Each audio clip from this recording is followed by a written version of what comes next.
Hello, and welcome to Kickin' with Killboy. I'm Daryl Cannon, aka Killboy, and I'm here with my lovely co-host. Lori Cannon, aka Killgirl. Did you forget your name for a second there? I thought you were going to introduce me. Oh, no, man, that's where you get to talk. Okay, so I'm a little bit under the weather with my throat, so unfortunately you're going to have to listen to her talk more than me. I know you hate that.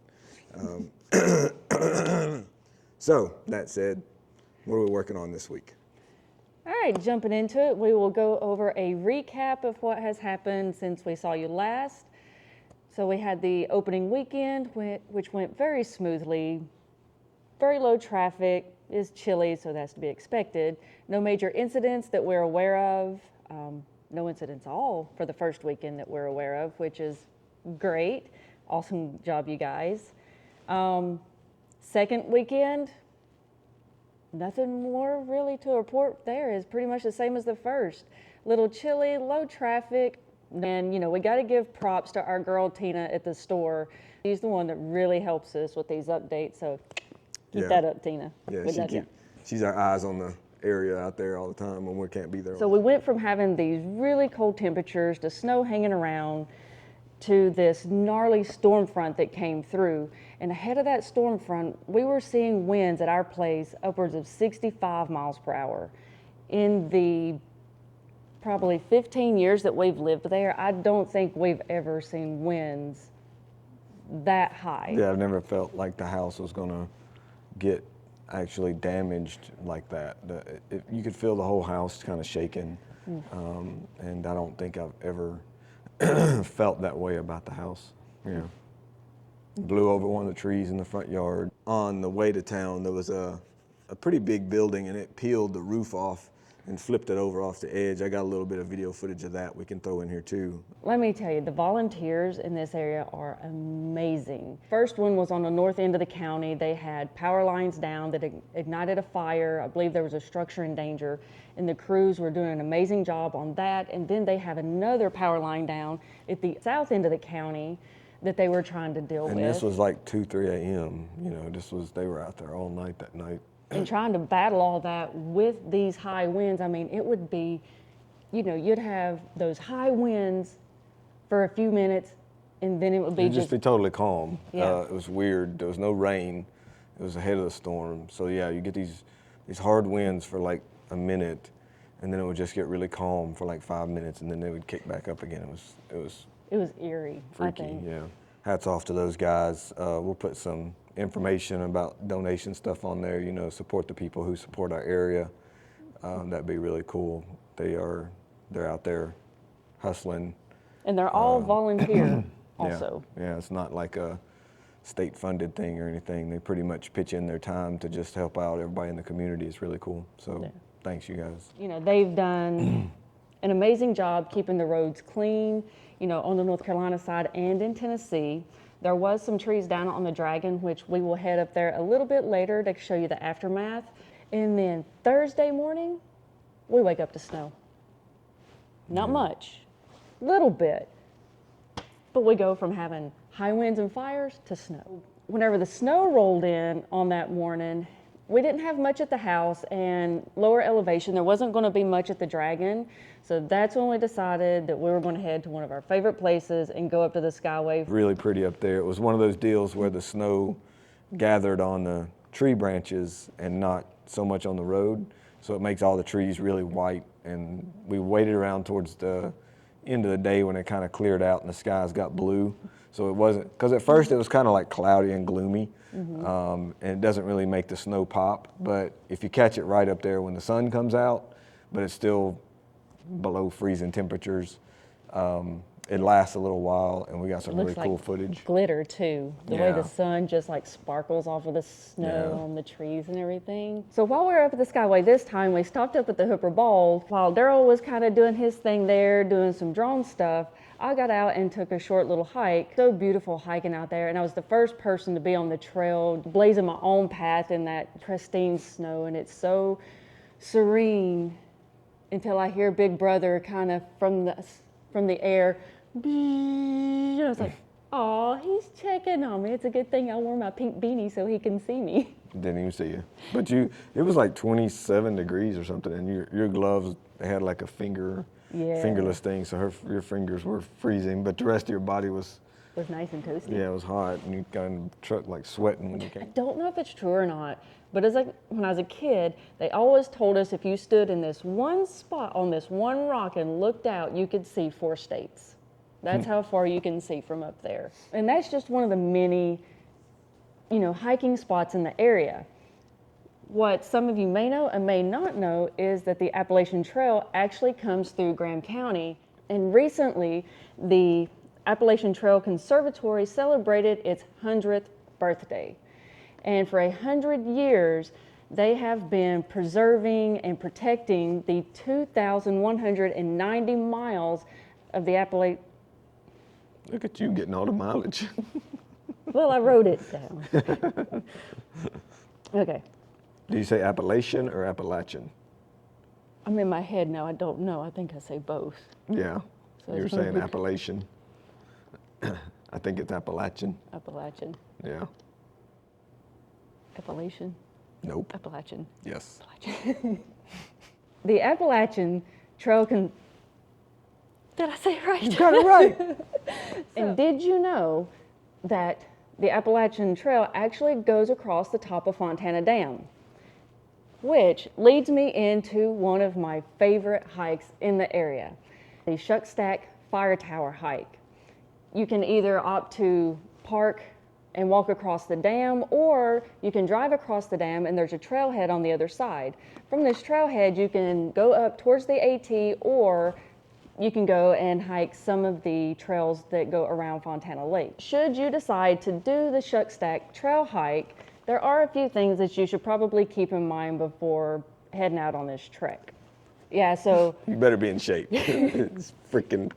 around 2004, it's been a minute, we tried to make our first trip up there. It was a nice sunny day. It was so pretty out. It was kind of late winter, early spring. All we knew there was a fire tower, and our friends wanted to go hike it.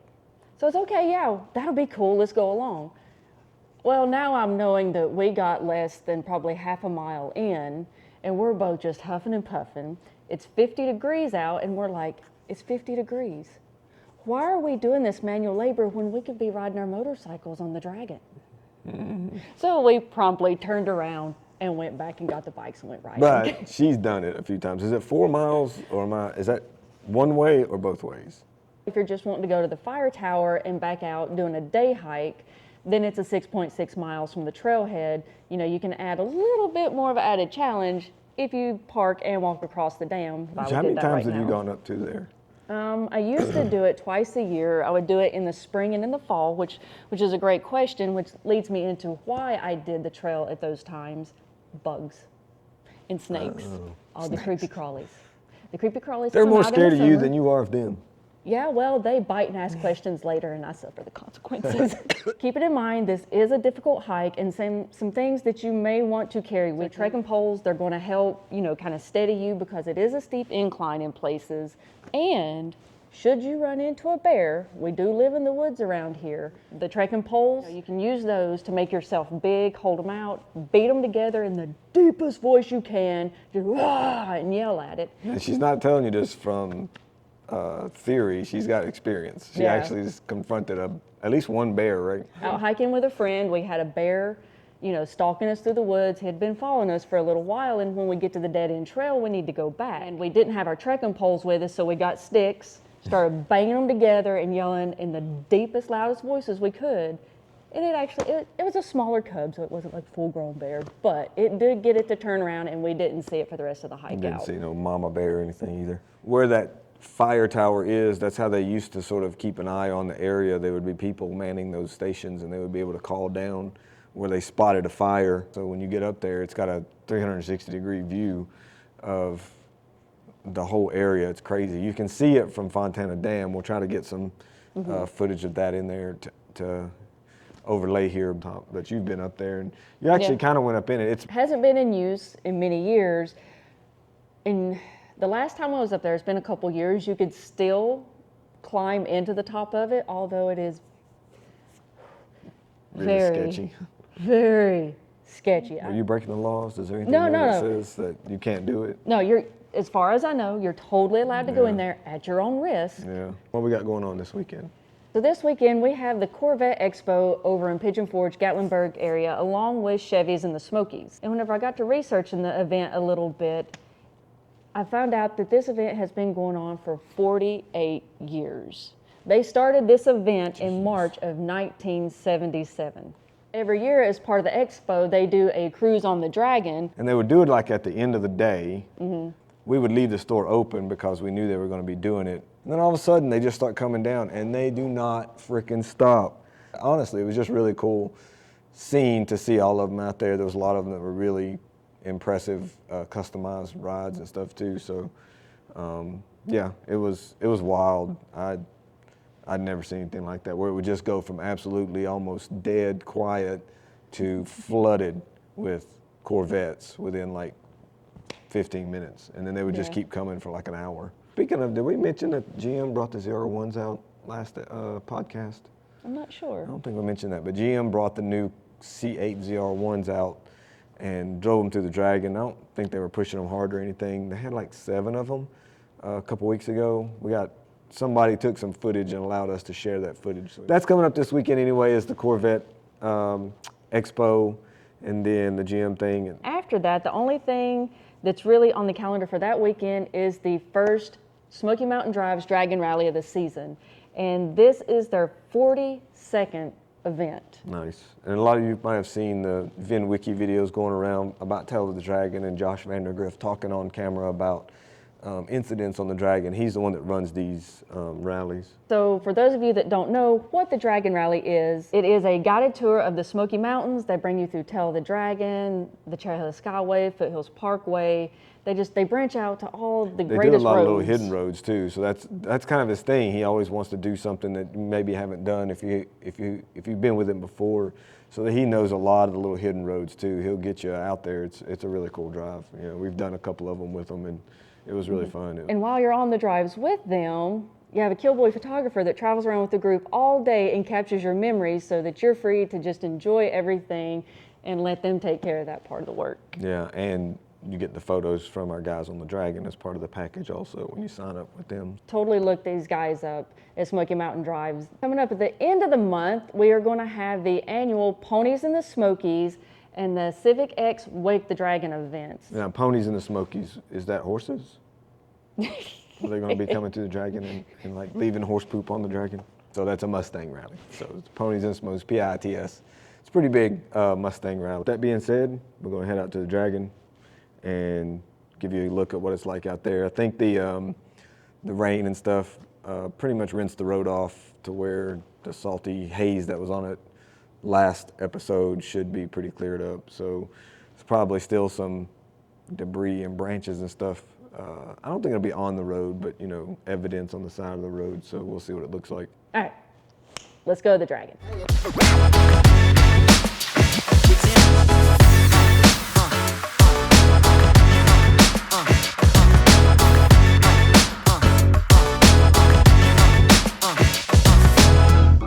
So lately what we've been shooting a lot of video content with, in fact what you're watching this on right now, we've got a couple of these. These are the Osmo Pocket 3s, and we can do a whole piece on these things down the line. But today I'm going to talk about these mounts for them that we use.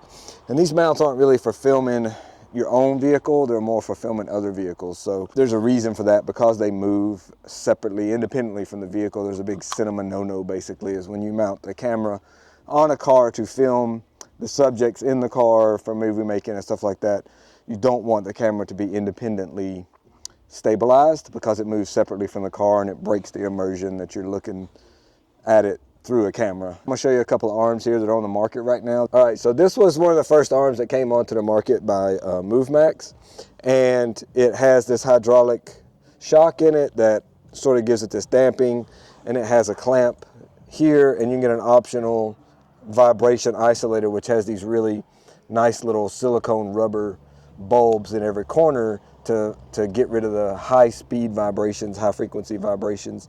And this thing slides into that clamp, and you can mount it upright or inverted. It's got a really nice suction cup that has the red line on it here, so when you put it on and you pump it, that locks in, and if it starts to leak, it'll show you that red line before it really fails. A lot of adjustability, really nice product. These are about 150 bucks, really good product. And then another company recently came out with their version of a similar arm. This one's by Tilta, and you can get it optionally with this electronic suction cup, and I'll show you in a minute what it does. But basically you push a button, the suction cup self pumps onto the surface, and then it stays on and monitors the suction capacity, and if it starts to leak down, it automatically runs. Really cool product. This one's about $100 more. They've got their own little vibration isolator system too for high-speed vibrations, and it's a hydraulic arm also. So we'll mount a couple of them on there and show you what it looks like. Oh, and one more thing. This one also, well, they both do this now. You can get a handle. So this one comes on an optional handle, so you can replace the pump with the handle and have your Osmo Pocket 3 sort of float in front of you. So if you're walking with it, it kind of helps with some of the Z bounce. They call it Z-axis bounce. That's really cool. You can use it handheld also. I'm going to give some tips on how to mount a suction cup because I've been doing it for like 20 years. I've seen a lot of problems, people losing their stuff. So I normally have actually some clear pieces of plastic that I stick on just to protect the surface, but I forgot to bring them. Either way, first of all, make sure the surface is clean, and it can't have any like decals or anything like that. Those introduce leak points on a suction cup. The entire seal of a suction cup happens only around the very, very edge of the suction cup where that little lip is right there. So any kind of gap that you create is a tunnel for air to get in here, and then eventually it'll fail. First, I'll put the MoveMax arm on here, and this one's pretty simple. You just suction it down, tighten it up, get it about where you want, open up this clamp. And now the big thing with these is to make sure that you get it so the arm is horizontal and the camera is vertical. So you do that just by, you can loosen things up, and basically you just move it until what I do is move it until this camera is vertical, straight up and down, and then tighten it up, and then when you let go, it'll pretty much stay in that orientation. And then check the level of the arm and make sure it's pretty level. So as you can see here, this arm will absorb as the car is moving up and down. And it looks a little flimsy, but that's by design. It's basically got these shocks in here to absorb the little bitty shakes and everything. And then Lori can sit inside the car and control this camera with her cell phone and track objects, turn it left and right, and things like that. But that's how the MoveMax one works. This thing, when it's on right, it'll pull the bumper off. These suction cups are really strong. So now I'll switch it over. Oh, and we do tethers. So please make sure, if at all possible, do some kind of tether system, even if it's just something as simple as I'll run this string inside the hatch, shut the hatch on it, so if this thing falls off, it's gonna dangle and hit the ground, but it won't go flying off and hit other people's vehicles and things like that, okay? All right, so with that being said, I'll take this one off and we'll switch over and I'll show you how the Tilta arm mounts also. For the Tilta one, it goes in a little bit differently. Again, it's got like a little cage similar to the other setup, and it's designed to just sort of let this thing slide down into it. And then there's a screw on the side where you tighten it up. And then this suction cup is pretty badass. Again, it's an electronic one, so you just basically stick it to the, you turn it on, and there'll be a little display lights up, and then you can hear it running. And you stick it to your surface, and it just automatically self pumps, and it's done. And now it's still turned on, and it's watching for leak down. So same thing, I want this to be vertical. So I'm gonna move this arm back to this position with that clamp. We're getting close. And here when I turn it loose, it looks all wonky, but basically I just wanna get this vertical, right about there. And then with this guy, there's a little knob where you can adjust the tension on the arm, and it's got a hydraulic system in it too. So that's how those two mount. Again, the other one is like 180 and this one's like 280 or something like that. They're about $100 more for the electronic, mostly for the electronic suction cup. You can get this with a pump suction cup for about $60 less or something like that, I think. So those are really cool if you're filming other vehicles and you want to know more about them. Just ask me in the comments and I'll answer any questions you guys have. Let's go get some footage on the Dragon and show you what this looks like.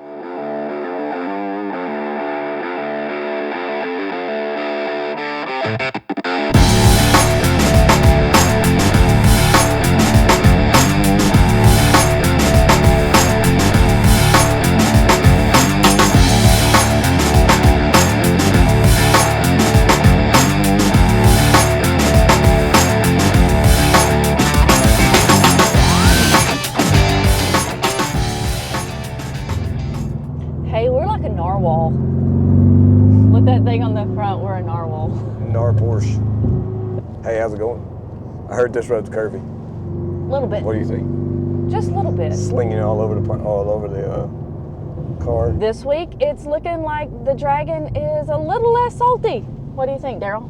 It's a lot better, for sure. The rain really cleared it off nicely. There's a bike back there, a couple bikes in the ditch back there.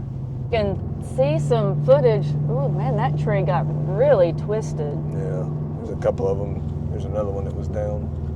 Now we're starting to get into some areas where you can see the effects of those high winds that came through last week. Yeah, and it does seem like this end of the Dragon does get the worst of the wind and weather sometimes. The snow tends to be the higher elevation near the state line, though. Coming up on mile marker 7 and picnic table turn. There's a tree down there. Guardrail. Yeah, the trees that we can see that are down, there's one in the woods right there that they've just been twisted. Yeah. Yeah, it doesn't look like they just fell. It looked like they rotated or something. It wasn't like there was reports of tornadoes or anything in front of that storm. It was all just wind shear, just strong, straight winds. Hey, the overlook's empty on a Sunday. All right, so we're gonna do a little outro here, and I'm gonna put on my FPV goggles and get a little cool clip of Lori getting out of the car and then flying up, so it's only gonna be her. Just, I am implied in this shot. You're in the shot in spirit. I'm in spirit. Oh, thanks, and like babe. 5 feet away. Pretty much. We want to say thank you to everybody for following the podcast. Be sure and check out tailofthedragon.com for your merch. Love those guys. Always been there for us. And, of course, Fontana Village and the Killboy.com store for your photos. Anything else we need to throw in there before we go to this cool crash my drone shot? We're going to go with not crash the drone, but awesome shot. All right. Thanks, y'all. Later. Bye.